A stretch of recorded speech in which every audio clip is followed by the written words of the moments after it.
Título: Nosotros a la luz de la profecía del Valle de los Huesos Secos. Y la profecía del Valle de los Huesos Secos la podemos encontrar en Ezequiel, capítulo 37. Es una profecía que se marca en un mensaje de Dios a Israel, de la futura restauración de Israel.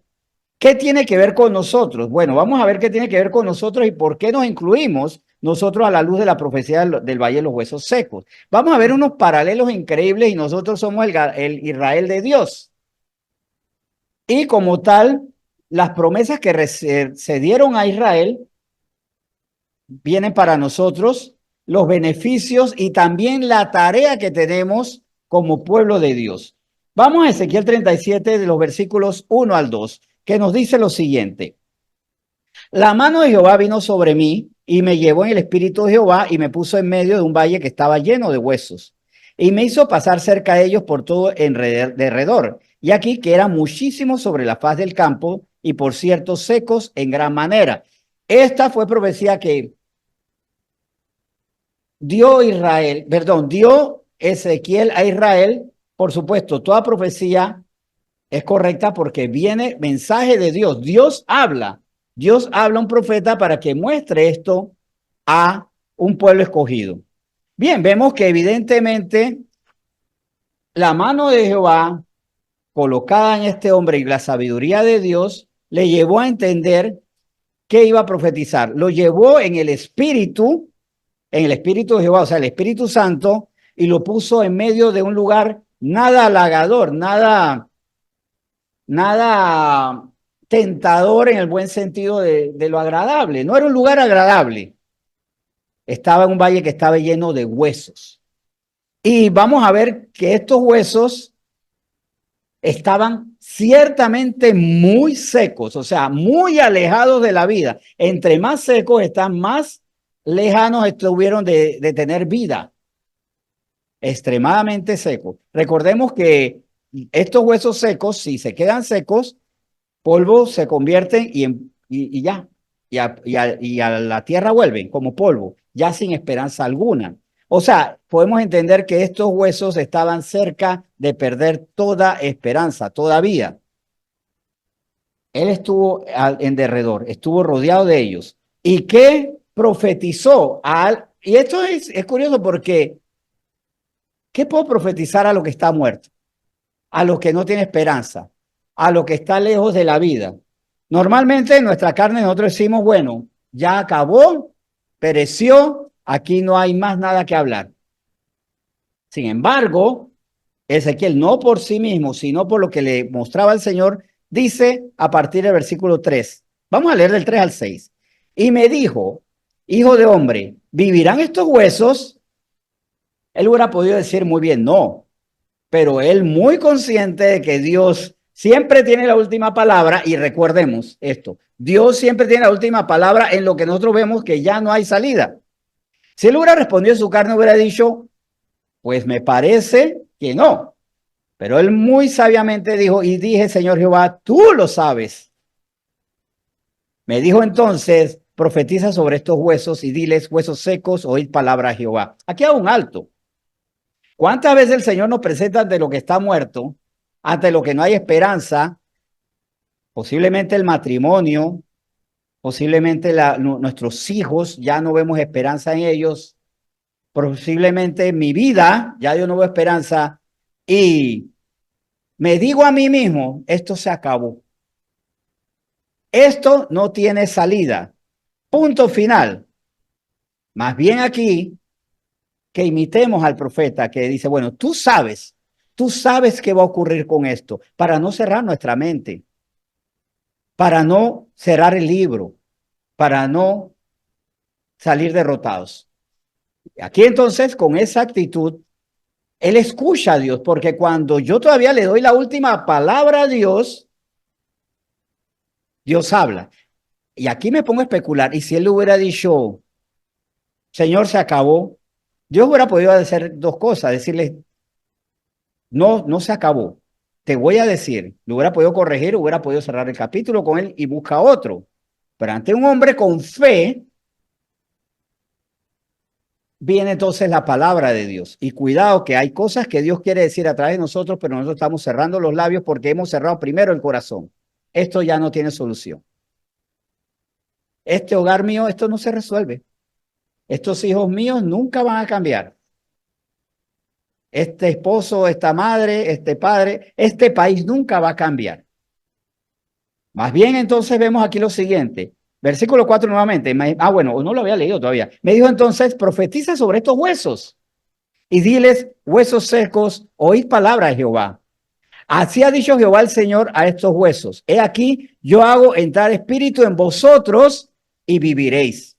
Y pondré tendones sobre vosotros y haré subir sobre vosotros carne y os cubriré de piel y pondré en vosotros espíritu y viviréis y así y sabréis que yo soy Jehová. Como habrán notado, he destacado en otro color, en amarillo, un color más fuerte, algunas frases claves. Y esto me lleva a entender cómo no solo es una profecía para Israel, sino para nosotros. Porque esto dicho está aquí, lo vamos a ver con sustento bíblico para nosotros. Profetiza sobre estos huesos es, recordemos, ¿qué es la profecía? El mensaje de Dios que hace llegar a través de un profeta, de alguien que ha escogido. ¿Quiénes Dios ha escogido para hablar a los hombres, a los que están muertos, a los que parece no tener esperanza? Romanos 10 nos lo dice. ¿Tiene que ver solamente este pasaje con Ezequiel e Israel? Pues no. Tiene que ver con nosotros. Dice Romanos 10:17. Así que la fe es por el oír y el oír por la palabra de Dios. Nosotros tenemos que decir, Dios tiene esto para ti. Tienes que creerlo. Pero para creerlo primero tiene que escucharlo y para escucharlo tiene que haber una voz. Y Dios pudiendo ser la voz nos ha escogido a nosotros. Así que nosotros somos profetas cuando decimos lo que Dios nos ha enseñado. Es que yo no he escuchado la voz de Dios. Dios todavía habla. Dios habla todavía. Habla a través de, bueno, como de hecho, él lo dijo en el caso de el rico y Lázaro. Dile a mis hermanos, dile que se arrepientan. Dios hablaba a través de los salmos y de los profetas, de la escritura y de hombres de Dios. Así que tal como vemos aquí, en este caso, ¿a quienes se nos ha encomendado? A nosotros hablar, a nosotros decir. Pero no solo eso nos incluye a nosotros como los que hablamos, sino también a la operación de Dios sobre las palabras. Ahora, nosotros para que los demás crean, lo recomendable, lo básico es que nosotros creamos. Que nosotros creamos para ser beneficiarios de eso. Ahora, Dios puede usar hasta al incrédulo que dice y puede impactar a otros, sí. Y puede ser que a lo mejor usted recibió la palabra de alguien que se separó, se apartó, pero usted creyó. Hay aquel que deja de creer, lamentablemente, pero Dios usa personas, profetiza. Y en ese sentido, en Hechos 5, vemos hombres obedientes a este mandato. Estamos hablando no de Israel y para israelitas, no de un israelita para los hijos de Sión, sino de israelitas, pero ahora creyendo en el Señor para gentiles y judíos, llamados a los judíos a ahora creer en el Señor Jesucristo, como también, vuelvo y repito, incircuncisos, gentiles, griegos, romanos, de Capadocia, de Ponto. O sea, dice así, Hechos 5, el 27 al 29. Cuando los trajeron, los presentaron el concilio y el sumo sacerdote les preguntó diciendo, ¿no os mandamos estrictamente que no enseñaseis en ese nombre? Y ahora habéis llenado a Jerusalén de vuestra doctrina y queréis echar sobre nosotros la sangre de ese hombre. Respondiendo Pedro y los apóstoles, que a ellos que se le estaba increpando, se le estaba fustigando, se le estaba regañando, pues. Respondiendo Pedro y los apóstoles dijeron, es necesario obedecer a Dios antes que a los hombres. Para obedecer a Dios antes que a los hombres, hay que dejar de temerle a lo que digan los hombres. Claro, uno puede sentirse un poco como fuera de lugar, como que va a quedar mal. Yo hablándole a unos huesos secos, yo hablando a la gente que está muerta, yo hablándole a incrédulos. Eso me hace ver como un loco. Me puede poner en peligro en ciertas ocasiones. Aquí Pedro y los apóstoles obedecieron a Dios y no a los hombres. Aquí, y siglos antes, Ezequiel le obedeció a Dios y no a los huesos secos. ¿A quién yo le estoy haciendo caso? Cuidado que no estoy hablando en la oficina, porque no, es que ahí nadie cree. Precisamente porque nadie cree, la fe es por el oír la palabra de Dios.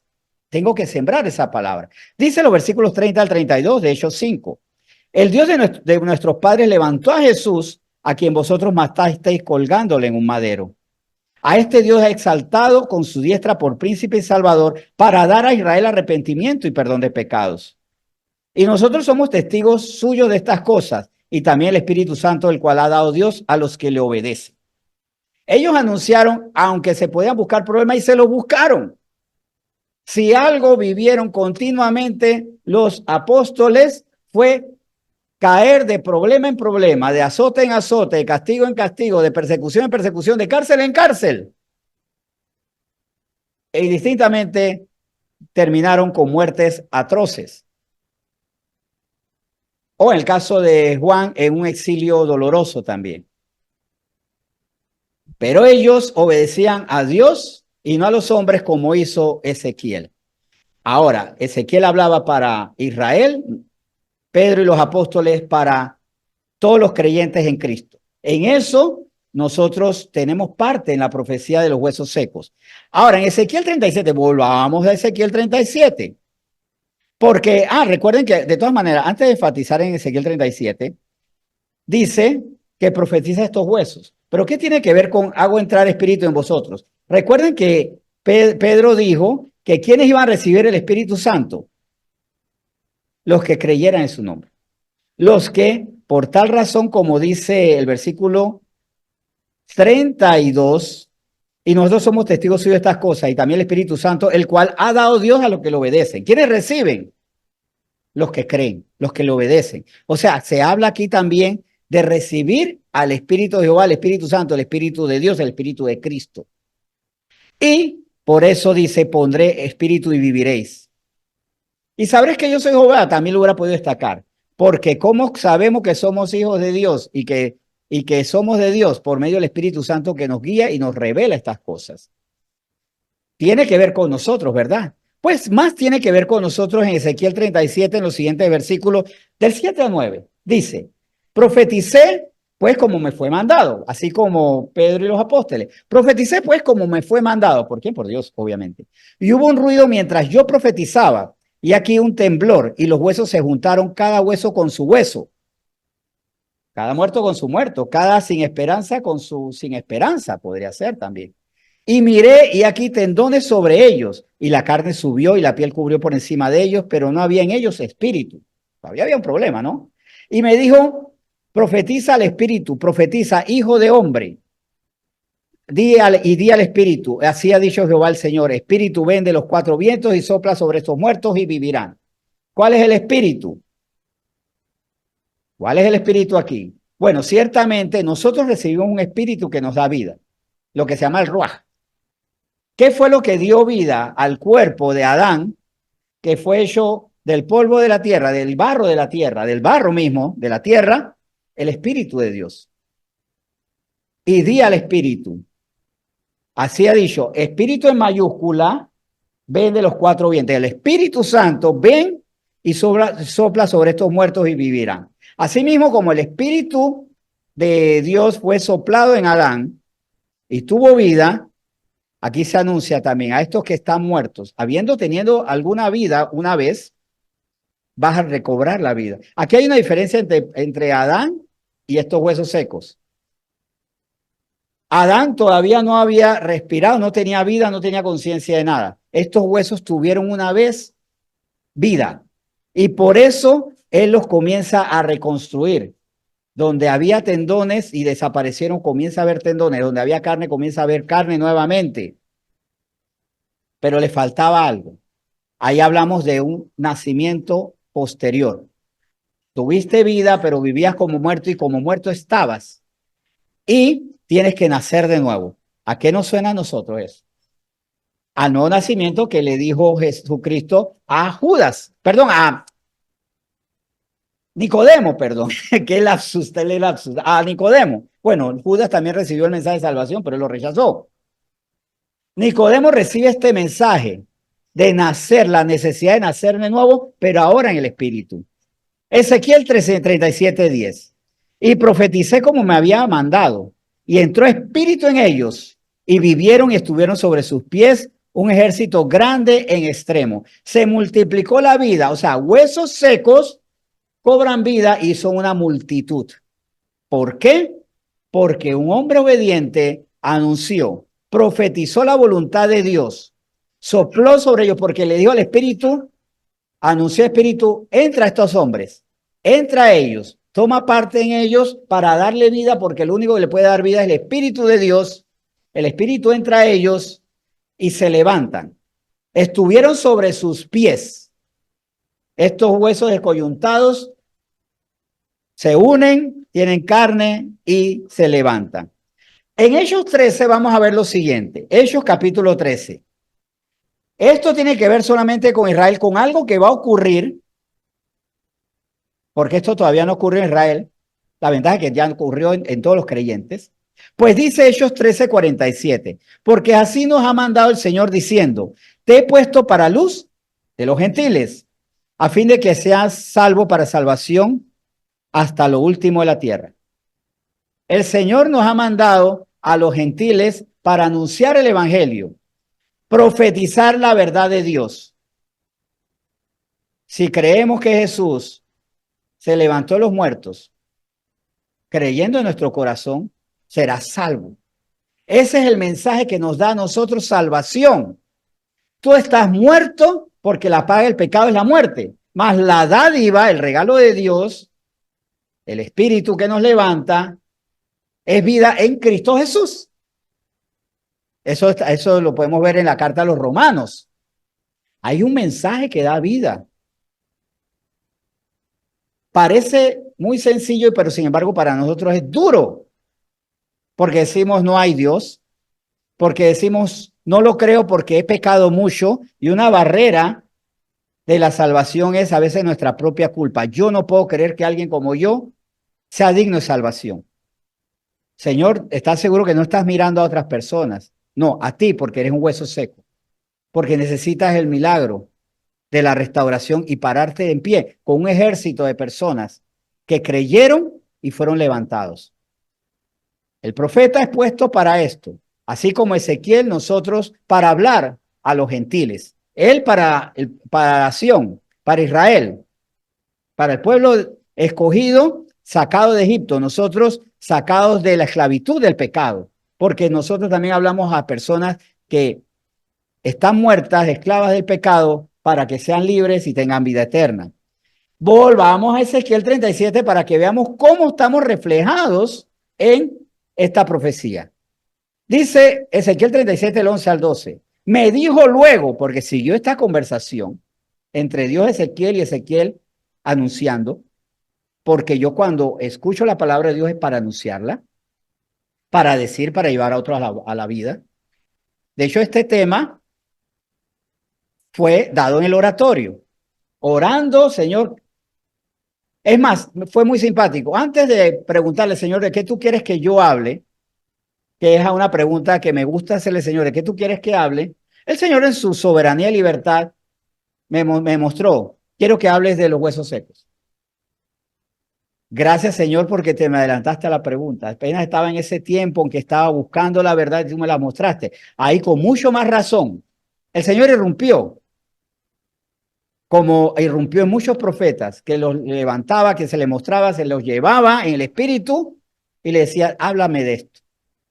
Como le ocurrió también a Juan en la profecía desarrollada en el libro Apocalipsis. Se le presentó, él estando en exilio, y le dijo, claro que quedó atónico, quedó sorprendido, pero ante la voluntad de Dios, quiero que digas esto, escríbelo, nosotros tenemos que obedecer.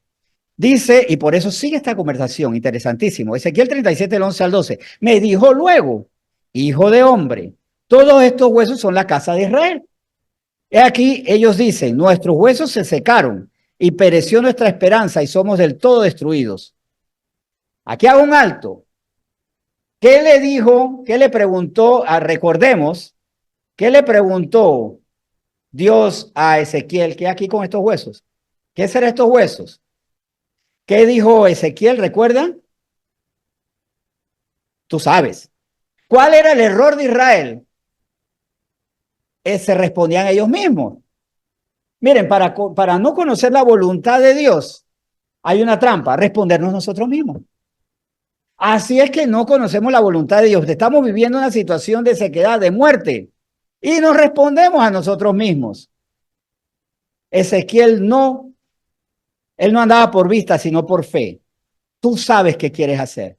Confío en ti y yo hago lo que tú digas. El problema de Israel es que ellos se decían, nuestros huesos se secaron y pereció nuestra esperanza y somos del todo destruidos. También, y saben qué es lo triste, que cuando yo me hablo a mí mismo, niego las promesas que Dios me ha hecho. Porque a este pueblo Dios le dijo que los iba a prosperar, que los llevaría a vida próspera, que él sería su Dios. Es más, prometió por medio de David la venida de Cristo, que su reino, o sea, que de David saldría de la simiente de David, de su descendencia, un reino permanente, eterno. Y cómo ellos se olvidaron y decían, no, ya perecimos. No, pero es que Dios prometió eternidad y respaldo. No, no, no, pero eso no es así. Pero es que Dios prometió estar contigo. No, no, no, eso no es así. No, pero es que Dios dice, pero yo también.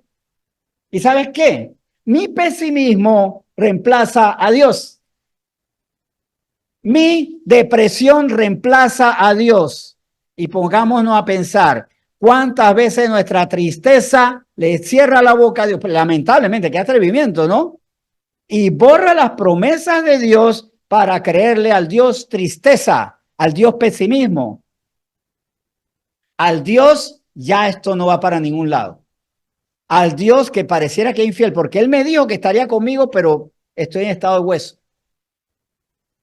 Cuidado con reemplazar a Dios con nuestros sentimientos autodestructivos. Israel estaba metido en estos sentimientos autodestructivos, pero miren la misericordia de Dios que hubiera podido decir, por cuanto se olvidaron de todas las promesas y cómo se lo manifesté múltiples veces de maneras prodigiosas, 10 plagas para Egipto, la roca que le seguía en el desierto, el maná del cielo, la columna de nube, la columna de fuego, cómo destruía a sus enemigos, cuántas veces no fue su guerra sino la mía, así que quedan invalidados. No, la misericordia de Dios. Por tanto, a ese pueblo que se había olvidado de las promesas cumplidas de Dios y las que estaban por cumplir, le dijo Ezequiel. Por tanto, profetice, diles, así ha dicho Jehová el Señor, he aquí yo abro vuestros sepulcros, pueblo mío, y os haré subir de vuestras sepulturas y os traeré a la tierra de Israel.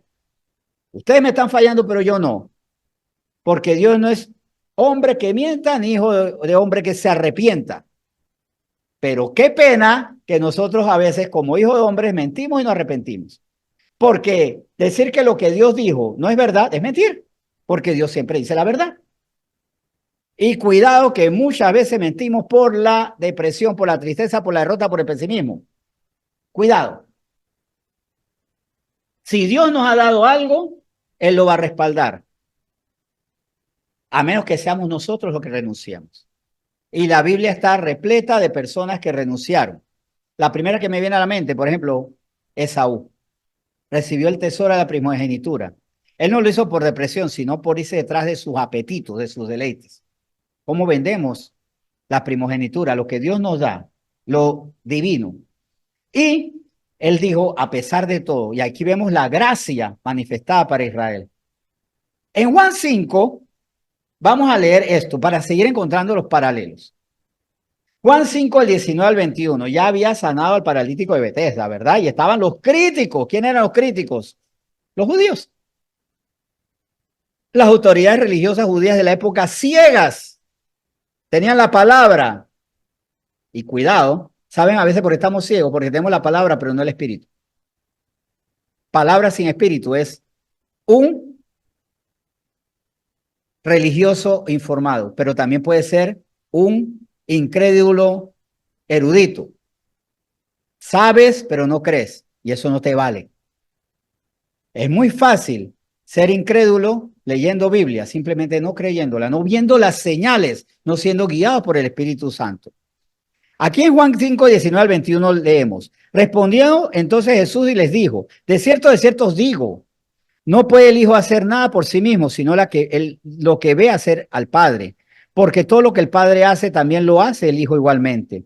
Porque el Padre ama al Hijo y le muestra todas las cosas que él hace. Y mayores obras que éstas les mostrará, de modo que vosotros maravilléis. Porque como el Padre levanta a los muertos, huesos secos, y les da vida, huesos secos, sin tendones, sin carne ni nada, así también el Hijo a los que quiere da vida.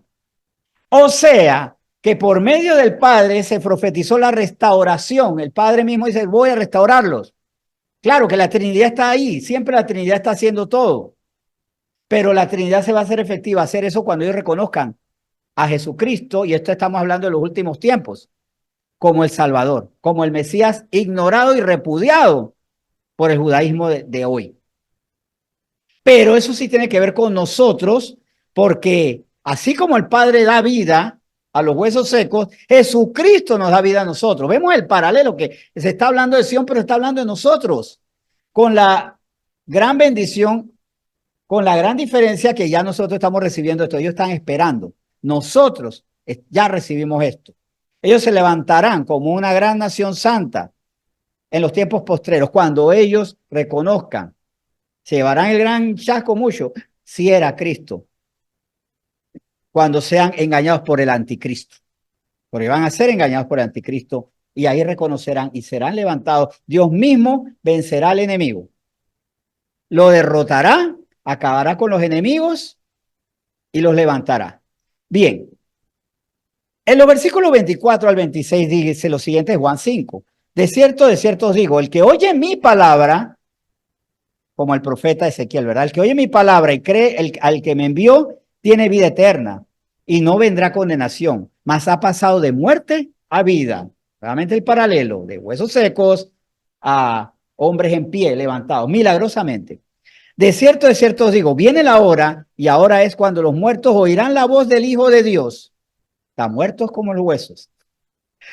Y los que la oyeren vivirán. Porque como el Padre tiene vida en sí mismo, así también ha dado al Hijo el tener vida en sí mismo. Aquí hablamos de un Dios que se autosostiene. Dios es el único, Padre, Hijo y Espíritu Santo, que no necesitó un creador. Dios nunca fue creado. Dios existe por él mismo, por el yo soy el que soy. O sea, ¿qué es lo que sostiene a Dios? Que él es el que es. ¿Y él quién? Él es Dios. Por eso Dios no tiene causa. Dios causa todas las cosas, pero nada lo causó a él. No hubo el feliz día en que nació Dios. Él está en la perfecta y feliz eternidad donde él siempre ha sido Dios. Y Jesucristo siempre ha sido Jesucristo, eternamente. Y el Espíritu Santo siempre ha sido eternamente. Así que Jesucristo tiene la misma deidad, el poder, y en cuanto a nosotros, él nos da vida como el Padre. Ahora, la condición es, nosotros oímos y creemos. Como también le dijo Pedro a las mismas autoridades religiosas que le querían cerrar la boca. Así que tal como vemos aquí, Jesucristo tiene el poder de dar vida en sí mismo porque Él es la vida. Yo no puedo dar lo que no soy. Así como alguien dice, yo no puedo dar amor porque yo no tengo amor. Pues Cristo no solo tiene amor, Él es amor. Él no solo puede dar vida porque Él tiene vida, porque Él es la vida. Y por medio de Él tenemos la vida. 27 al 29. ¿Alguna duda? Si algo está pesado, por favor, levanten la mano. Juan 5, el 27 al 29. Y también le dio autoridad, o sea, el Padre le dio autoridad al Hijo, y también le dio autoridad a hacer juicio, por cuanto Él es el Hijo del Hombre. O sea, el anunciado por el profeta Daniel. No os maravilléis de esto, porque vendrá hora cuando todos los que están en los sepulcros oirán su voz, los muertos como huesos. Y los que hicieron lo bueno saldrán a resurrección de vida, mas los que hicieron lo malo a resurrección de condenación. Es que resulta que todos vamos a resucitar. Unos para feliz noticia, otros para amargo despertar. Nosotros tenemos que tomar la decisión. Somos de Cristo porque le hemos aceptado como nuestro Señor. Y porque decimos las cosas viejas pasaron. He aquí todas son hechas nuevas en Cristo Jesús. Y he recibido la naturaleza que me permite, me capacita a hacer la buena obra. Ahí vemos también el paralelo con estos huesos secos. Versículos, ahora, esto es lo que habíamos visto de Juan 5, ahora versículos de Ezequiel 37. Volvamos a Ezequiel 37. Dice Ezequiel 37 del 13 al 14. Y sabréis que yo soy Jehová cuando abra vuestros sepulcros y os saque vuestras sepulturas, pueblo mío. Y pondré mi espíritu en vosotros y viviréis. Y os haré reposar sobre vuestra tierra y sabréis que yo Jehová hablé y lo hice, dice Jehová. Asimismo, muchos sabrán que Cristo es el Cristo cuando en la resurrección se abran los sepulcros, salgan, ¿no? Haya nueva vida y muchos allá se dan cuenta, Jesús es Dios. Pero aquí, así como recibe una promesa y pondré mi espíritu en vosotros y viviréis, vemos un tiempo futuro. Esto ya es presente. De hecho, ya tiene pasado muchas generaciones que han recibido el Espíritu Santo. Y esa promesa está actualmente. Muchos reciben desde ya, como gentiles, como incircuncisos, como paganos, como lo que éramos antes de ser cristianos, por creer en el Señor. Y pondré mi espíritu en vosotros y viviréis. Pero ¿dónde nos dice eso que tiene que ver con los gentiles? Efesios 2. Efesios 2, del 4 al 7. Pero Dios, que es rico en misericordia, por su gran amor con que nos amó, aun estando nosotros muertos en pecados como si fuéramos huesos secos, pero aun estando nosotros muertos en pecados, nos dio vida juntamente con Cristo, por gracia sois salvos. Y juntamente con Él nos resucitó, y asimismo nos hizo sentar en los lugares celestiales con Cristo Jesús, para mostrar en los siglos venideros las abundantes riquezas de su gracia en su bondad para con nosotros en Cristo Jesús, por abundante misericordia. Otra acepción, recuerdo que estábamos leyendo, ayer fue, ¿verdad? María y yo estábamos estudiando, fue ayer o hoy, bueno, independientemente de eso, estábamos leyendo el término gracia conforme a la traducción de la palabra de Dios para todos, y ahí decía gracia significaba bondad generosa, era bondad generosa, o sea, generosa bondad, perdón, generosa bondad.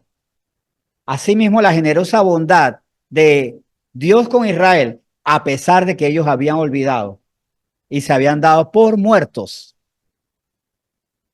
Así que vemos cómo se muestra esta misericordia fija en nosotros con el beneficio que nosotros hemos recibido el Espíritu. En Isaías 35, vamos a ahondar en esto. Isaías 35, 3 al 4. Fortalecer las manos cansadas, afirmar las rodillas endebles. Decía los de corazón apocado, esforzaos, no temáis. He aquí que vuestro Dios viene con retribución, con pago. Dios mismo vendrá y os salvará. Esta es promesa para Israel, pero también ya un beneficio para nosotros. Y del 8 al 10 dice, y habrá allí calzada y camino y será llamado camino de santidad. Quedémonos claro con esto, camino de santidad. No pasará inmundo por él, y esto tiene que ver mucho con el tema que vimos la semana pasada. No pasará inmundo por él, sino que él mismo estará con ellos. El que anduviera en este camino, por torpe que sea, no se extraviará. Gracias a Dios, porque los torpes como yo no nos extraviaremos porque seremos guiados por el Espíritu Santo. No habrá allí león, ni fiera subirá por él, ni allí se hallará para que caminen los redimidos. Entendiendo que redimido es el que ha sido comprado de la esclavitud. Y los redimidos de Jehová volverán y vendrán a Sión con alegría, y gozo perpetuo serán sobre sus cabezas. Y tendrán gozo y alegría, y huirá la tristeza y el gemido. ¿Eso qué tiene que ver con nosotros? Porque ¿qué se está diciendo allí? Habrá camino, como Jesucristo que dijo, yo soy el camino.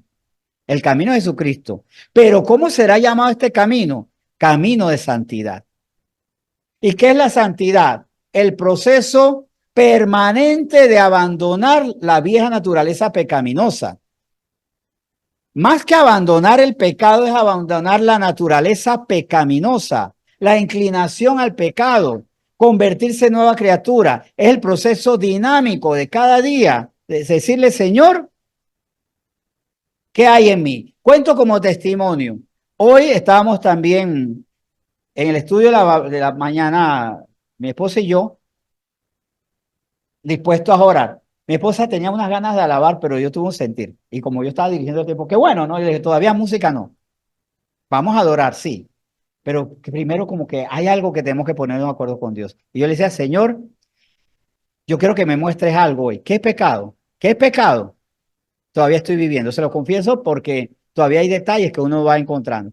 Y el Señor me mostró, a ti te molesta cuando te hablan golpeado. Y tu respuesta tiene que ser de paz hacia ti y misericordia al otro. Y me dio la fórmula. Cuando te hablen golpeado injustamente, pregunta, ¿qué? Pregunta con misericordia. ¿Está ocurriendo algo? ¿Qué estás viviendo? ¿Qué te hicieron? ¿Qué pasó? ¿Qué te hice? Pregunta primero. Primero, en la pregunta te vas a acordar, apaciguar. No reacciones inmediatamente, porque cuando nos hablan golpeados, la reacción nuestra es muy visceral, ¿no? Es muy instantánea. Y segundo, en la pregunta, permítele a la persona examinar su corazón. Si la persona reacciona bien a la pregunta, perfecto. Si reacciona mal a la pregunta, ya es una situación de esa persona. Eso se lo pregunté al Señor. Eso es santificarse, porque hemos dejado muchas cosas, pero hay todavía detalles. Y esto es interesantísimo. No es que me entusiasme con que me hablen golpeado y es que tengo ganas de que la gente me hable horrible en la calle o en la casa. Pero salí muy entusiasmado con la posibilidad de qué hacer la próxima vez que me hablen con injusticia, con palabras duras, innecesarias y muchas veces injustas. No airarse, preguntar qué está ocurriendo en buen tono, con amor, resuelvan y denle oportunidad, dense oportunidad de resolver. Esto lo cuento como testimonio, pero tal vez puede ser que alguien aquí también está reaccionando así. O sea, entonces queda como consejo. Oh, la próxima vez voy a preguntar, pero no en tono golpeado, con respuesta blanda. Mi respuesta blanda es: me intereso en saber qué tú necesitas. Me interesa saber qué ocurrió. Vamos a hablar al respecto. Miren, eso es lo que se llama santificación. No estoy diciendo que lo he alcanzado, pero cómo esa dinámica tan bonita, Señor, ¿qué quieres? Después de eso me puse tan contento que ya le dije a María, vamos a adorar y alabar. Tengo una motivación extra, pero es que necesitaba como estar claro con respecto a eso. El Señor nos habla. Vuelvo y repito, el Señor habla. Así que vamos a ver con respecto a nosotros los redimidos que el Señor tiene para nosotros. Ahora vamos a Mateo 23. En Mateo 23, ¿tiene que ver Isaías 35 con nosotros? Sí, porque dice Mateo 23 lo siguiente: Jerusalén, Jerusalén, que matas a los profetas y apedreas a los que te son enviados.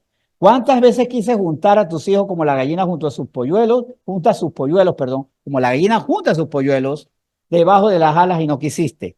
He aquí, vuestra casa os es dejada desierta, porque os digo que desde ahora no me veréis hasta que digáis, bendito el que viene en el nombre del Señor. A ellos, como a nosotros, se nos anunció algo. Cristo viene. Pero qué bueno que la misericordia que hemos alcanzado es para ellos, porque dice, os digo que desde ahora no me veréis, hasta que digáis, bendito el que viene en el nombre del Señor. ¿Por qué nosotros recibimos a Cristo? Porque un día lo bendecimos, diciendo, tú eres el Señor, tú eres Dios. Esas son palabras de bendición, porque estamos diciendo la verdad. Te necesito, Señor. Necesito que me bendigas con tu misericordia, con tu gracia. Lávame. Lávame porque tú eres quien me quiere limpiar, pero también tengo que disponerme. Hoy estamos examinando eso, Malaquías 3, que el Señor dice que Él es como jabón de lavadores, como jabón de lavadores. O sea, Él nos limpia, pero tenemos que ser lavadores. Hay otra interpretación que una vez escuché que si el Señor era jabón de lavaderos, lavaderos donde se lava. Por un error de lectura, alguien leyó, somos jabón de lavaderos, o sea, somos lavaderos. No, somos lavadores. El lavadero es donde se lava, el lavador es el que trabaja. Nosotros no somos lavaderos donde el Señor hace su trabajo. Señor, límpiame. No, Él dice, yo soy como jabón de lavadores, yo los limpio, pero ustedes tienen que disponerse. Trabajen en su santificación. Yo les doy el mejor descontaminante, el mejor purificador que soy yo mismo, mi espíritu, pero ustedes trabajen. Cuidado que nosotros somos lavaderos y no lavadores. Cuando el Señor me limpie, cuando el Señor me purifique. Señor, ¿por qué no me ha purificado? Porque usted tiene que ser lavador, usted tiene que esforzarse, usted tiene que disponer. Entender esto es maravilloso, pero también nos lleva una responsabilidad. El Señor nos purifica, Él solamente dice, esfuérzate, esfuérzate y sé valiente. Medita esta palabra, ponla en práctica y serás prosperado en todo, porque primero que todo te quitaré todas las raíces de maldad que tienen como castigo, como justo castigo, el que no te pueda ir como tú, como en el espíritu tienes que irte.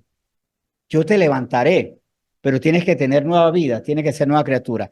A ellos le llegará la salvación cuando diga bendito el que viene en el nombre del Señor. Cuando reconozcan que Cristo es el Señor, ellos verán la salvación.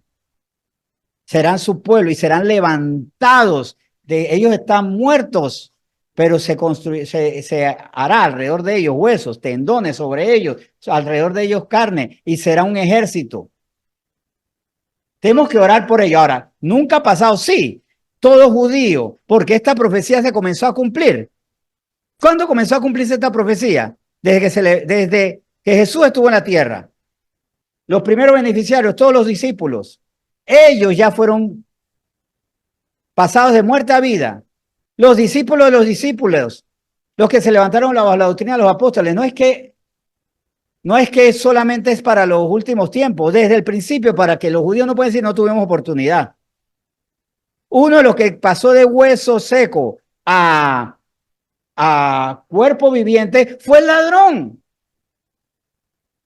Fue el ladrón que pasó por el camino de santificación, arrepintiéndose.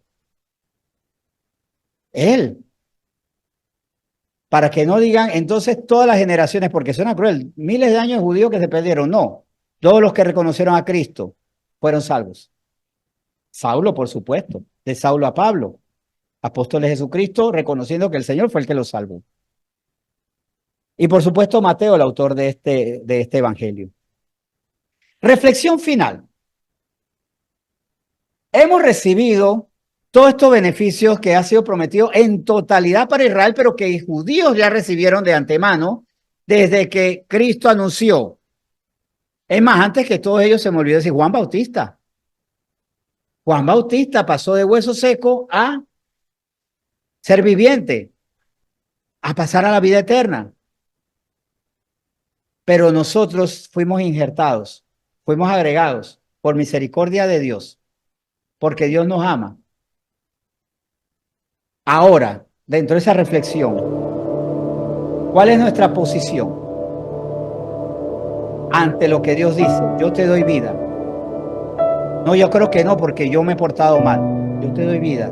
No, yo no creo que merezca perdón ni merezca el cielo, ni merezca salvación. Yo te doy vida, créeme a mí. Deja de creerte a ti mismo, porque te estás dejando cautivar de la culpa, de las mentiras, y ya yo no puedo, de la carnalidad. Deja de creer en eso. Pero también, cuidado que estoy extendiendo esto. Señor, este matrimonio ya no tiene pie ni cabeza, esto ya no va. ¿Quién lo dice? ¿El Señor lo ha dicho? Porque el Señor sí puede decir, es tiempo de morir, es tiempo de perecer. Dios sí le puede dar final a una relación. Solo Dios. Lo hizo con Abigail. Y el insensato, o como dice algunas versiones de la Biblia de Nabal, que hay versiones que hablan de que él era idiota, pues. O sea, así lo dice. Que era tonto, necio. Ahí el Señor decidió. Pero cuidado que estamos decidiendo por Dios, diciendo este matrimonio, esta familia, es huesos secos. Ya esto no tiene vida. Ya murió. Se convertirá en polvo. Ya. Que seamos como Ezequiel es fundamental. ¿Qué pasará con estos huesos? Tú sabes. No solo tú sabes qué pasará, sino tú sabes cómo darle vida. Porque ahí, tú sabes, Señor, tú sabes, es mucho más profundo el tú sabes qué va a pasar. Tú sabes cómo darle vida.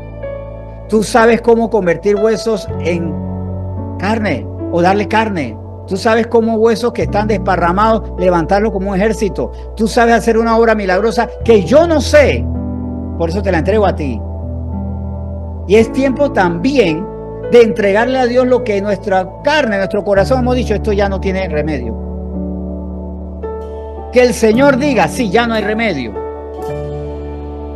Porque endureció su corazón y ya no más. Pero yo no puedo hablar por Dios.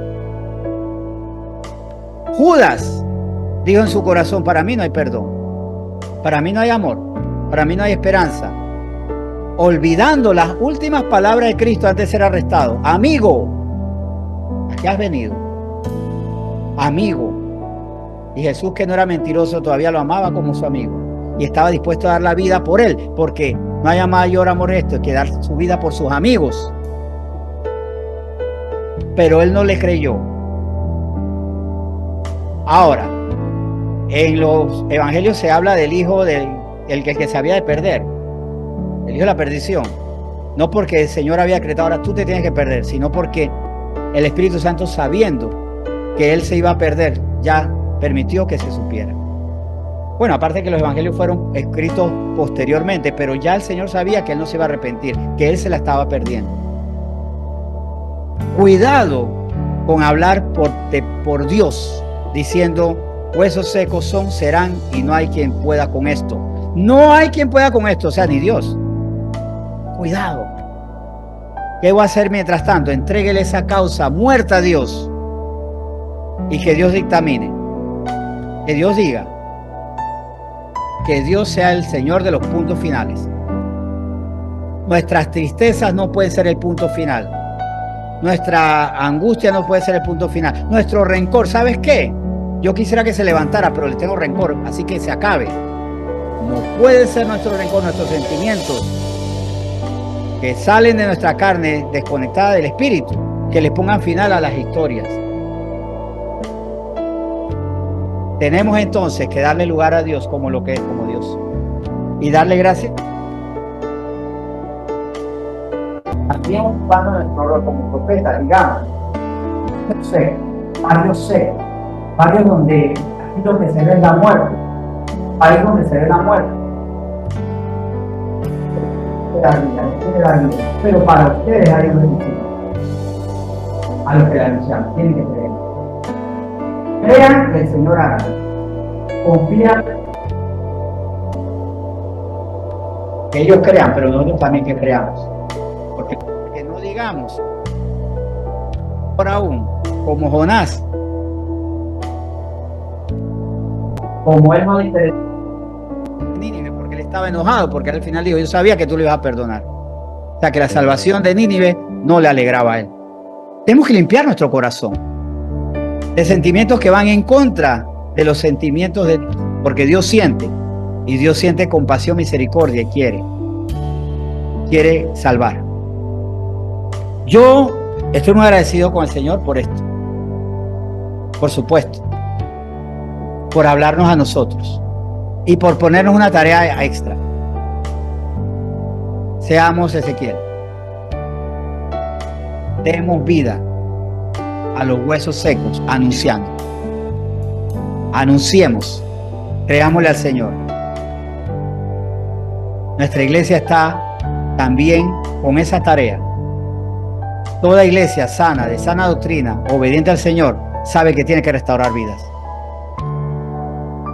Y se restaura no dependiendo del estado, porque tal vez nosotros decimos, esto todavía porque está magullado, esto no porque está muerto.